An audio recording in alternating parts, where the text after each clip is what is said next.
AC लगाई दियो ना। रईमा presented by SN Music।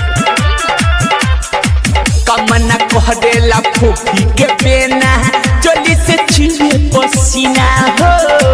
चटर चटर चोली कहता राजा जोबन भइले फूल गेना हो।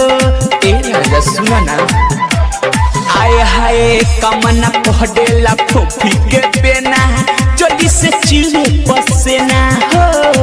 चटर चटर चोली कहता राजा जोबन भइले फूल गेना हो।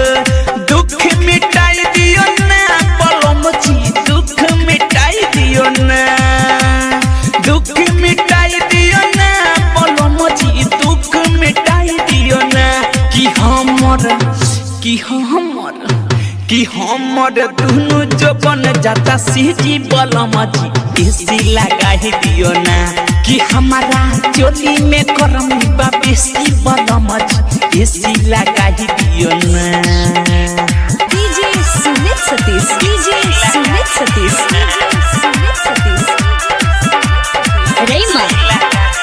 Rayma presented by SN Music।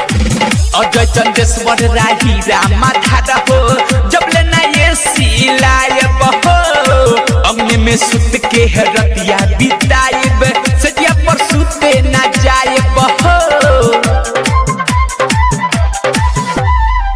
Ajay Chandeshwar पढ़ी पेरे आज हो जब लेना ये सिलायब हो।